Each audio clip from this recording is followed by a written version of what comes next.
Este programa é livre para todos os públicos.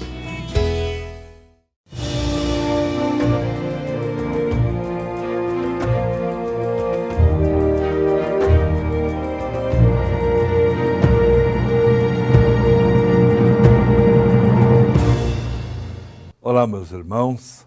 Estamos aqui retornando com mais um programa para nós conhecermos sempre mais a nossa história da igreja. A igreja que é nossa mãe, que passou por vários momentos difíceis ao longo da história. Hoje nós vamos começar a entrar um pouco na Idade Média. Vocês sabem que existe um conceito civil de Idade Média e existe também um conceito religioso de Idade Média. A Idade Média, para a história da igreja, ela começa no ano 381. Por quê? Foi o Concílio de Constantinopla. Pois nesse Concílio de Constantinopla, a igreja se tornou a religião oficial do Estado. Era o imperador Teodósio que fazia máxima questão de que o cristianismo fosse, assim, a religião oficial do Estado dentro do Império Romano. Com isso, a igreja então começa um novo período. Ela vai ter uma significação muito grande dentro do Império. Praticamente todas as questões da vida do povo passam também pela igreja, pelos seus bispos, seus sacerdotes, mais tarde pelos monges e assim por diante. Então, por isso se diz, estamos na Idade Média.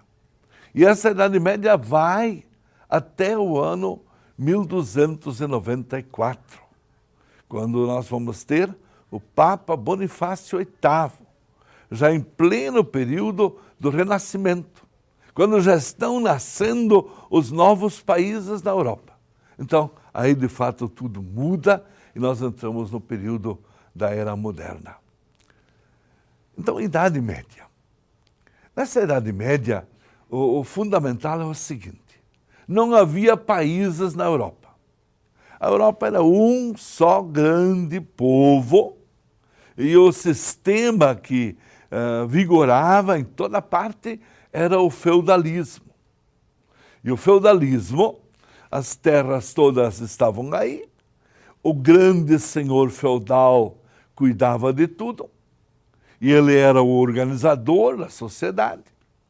E todos aqueles que quisessem trabalhar nesta terra, eles se colocavam em aliança com o senhor feudal. Tudo era feito pelo sistema de aliança.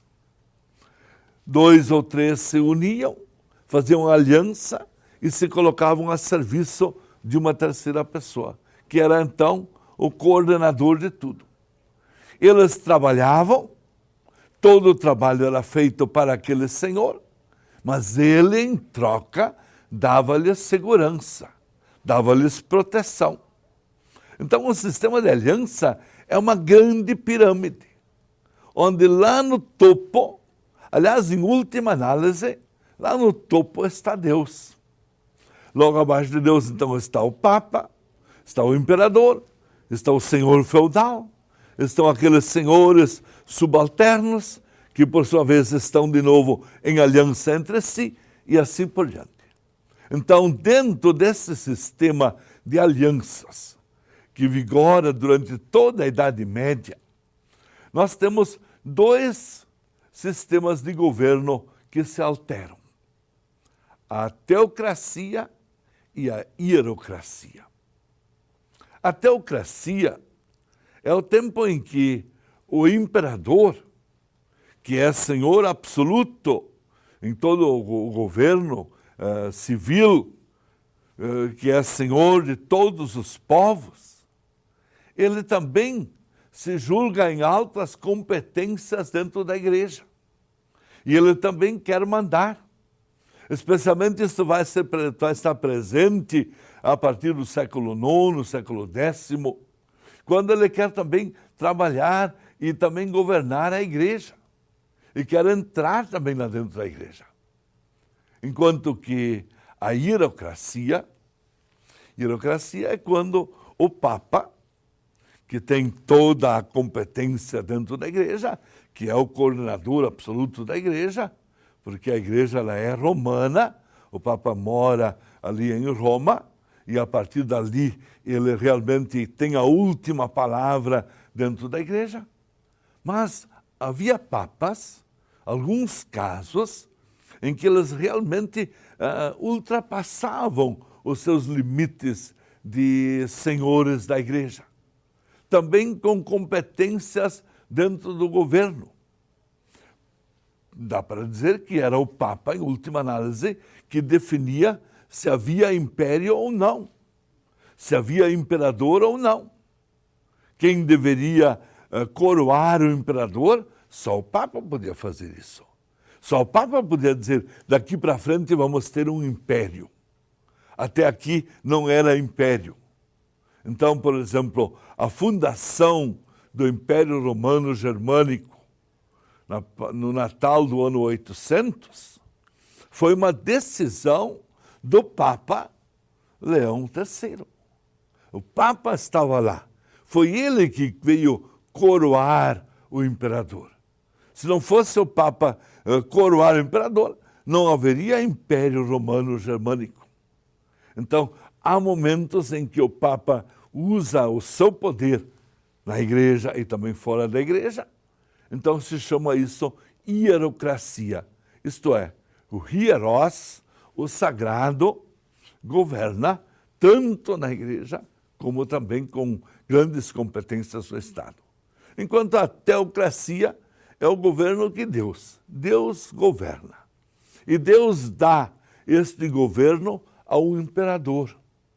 E este imperador, então, ele cuida do bem-estar do seu povo, de todo o seu povo, mas, ao mesmo tempo, também controla a igreja. Coisa que vai acontecer muito frequentemente, especialmente com Carlos Magno, e mais tarde com Henrique III, Henrique IV, que vão, assim, assumir realmente competências junto ao Papa de Roma e querem intervir constantemente em assuntos eclesiásticos. Nós vamos agora ver um caso bem concreto de hierocracia. Essa hierocracia ela vai acontecer em torno do ano 600. Vejam bem, no ano 590, morre o Papa Pelágio II. Papa Pelágio II era um Papa muito bom, totalmente dedicado ao seu trabalho com favor do povo. Mas veio uma grande enchente no ano 590, toda a cidade inundada, o povo sofrendo muito. Depois da enchente, a peste, doenças muito fortes, e entre muitos que morreram, também morreu o Papa. Então, nesta hora, eles escolhem um homem que era já antes um político. Escolhem concretamente Gregório. Gregório I. Gregório, que antes tinha sido prefeito de Roma. Foi por muito tempo prefeito. E abdicando no seu posto de prefeito da cidade, ele tornou-se religioso. Construiu no Monte Célio um grande convento beneditino. Já estamos com São Bento, já passou, já tinha criado toda a ordem beneditina. E foi exatamente esse Gregório que levou os beneditinos para Roma, num mosteiro do Monte Célio, construído nos tempos pelo Gregório. E agora esse Gregório foi escolhido Papa. Ora, como Papa, sabe o nome de Gregório I, ele vai, então, primeiro de tudo, administrar a cidade, organizar a cidade, abre ruas, diques, para que as enchentes não voltem a acontecer, faz drenar o Tibre, faz trabalhos assim muito importantes na administração da cidade. Mas jamais se esqueceu de que ele era agora o Papa. Ele tinha agora um poder de bispo de Roma e tinha uma competência muito grande dentro da igreja. Então, Papa Gregório I vai se destacar pela reforma litúrgica. Ele faz uma grande reforma litúrgica. Ele percebe, por exemplo, que na liturgia, praticamente em toda parte, se celebra de um jeito ou de outro. Não havia uma oração unânime, unida em toda parte, a mesma. Então ele fez a reforma gregoriana. Nós já ouvimos falar sobre isso, a reforma gregoriana na liturgia, introduzindo o canto gregoriano. Claro que não é tudo o Papa Gregório que faz, ele tem lá os seus assessores, a sua gente, a Escola Cantorum de Roma, então introduz oficialmente na igreja o canto gregoriano. E a unificação da linguagem em toda parte, o ritual descrito como deveria ser. Em todos os lugares se deveria celebrar a mesma liturgia, do mesmo modo, com a mesma fórmula. E, sobretudo, a parte central da liturgia, a consagração, ela devia ser absolutamente igual em todas as partes do mundo.